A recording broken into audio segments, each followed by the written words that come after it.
عن أبي إدريس الخولاني رحمه الله أنه قال താബിഈയായ ഒരു വലിയ മഹാനാണ് അബൂ ഇദ്രീസ് അൽ ഖൗലാനി. അദ്ദേഹം പറയുകയാണ്, ലഅൻ അറാ ഫി ജാനിബിൽ മസ്ജിദി നാറൻ ലാ അസ്തതിഉ ഇത്ഫാഅഹ. ഈ മസ്ജിദിന്റെ ഒരു മൂലയിൽ തീ കത്തുന്നത് കണ്ടു, അതെനിക്ക് കെടുത്താൻ പറ്റുന്നില്ല. അങ്ങനെയുള്ളൊരവസ്ഥ ഉണ്ടാകുന്നതാണ് അഹബ്ബു ഇലയ്യ മിൻ അൻ അറാ ഫീഹി ബിദ്അത്തൻ ലാ അസ്തതിഉ തഗ്യീറഹ.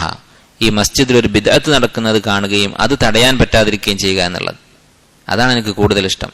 അപ്പോൾ തീ കത്തുന്ന പള്ളി തീ പിടിച്ചത് കണ്ടിട്ട് അത് കെടുത്താൻ പറ്റാതായതിനേക്കാൾ എനിക്ക് വിഷമമാണ് ഒരു ബിദ്അത്ത് പള്ളിയിൽ നടന്നിട്ട് അത് തടയാൻ സാധിക്കാതിരിക്കുക എന്നുള്ളത്. ഇത് വളരെ പ്രധാനപ്പെട്ട സംഗതിയാണ്. അപ്പോൾ ഒരു കാര്യം സുന്നത്താണോ ബിദ്അത്താണോ എന്ന് അറിയണമെങ്കിൽ ആദ്യം ഇൽമ് പഠിക്കണം. ഇപ്പോൾ ഇൽമുള്ള ആളുകൾക്ക് മനസ്സിലാകും സുന്നത്ത് എന്താണ് ബിദ്അത്ത് എന്താണ്. അപ്പോൾ ചെറിയ ചെറിയ കാര്യങ്ങളിലാണെങ്കിൽ പോലും ഒരു ബിദ്അത്ത് നമ്മുടെ വീട്ടിൽ, നമ്മുടെ ജീവിതത്തിൽ, നമ്മുടെ മസ്ജിദിൽ, നമ്മുടെ ഉമ്മത്തിൽ ഉണ്ടാകരുത് എന്ന നിർബന്ധ ബുദ്ധി വേണം. അത് ദുന്യവിയായ അപകടങ്ങളെക്കാൾ ഗൗരവത്തിൽ കാണണം. അദ്ദേഹം പറഞ്ഞത് വളരെ ശരിയാണ്. ഇതൊരു ആലങ്കാരികമായി പറഞ്ഞതോ അതിശയോക്തിയായി പറഞ്ഞതോ ഒന്നുമല്ല. കാരണം തീ കത്തിയാൽ എന്താ സംഭവിക്കുക?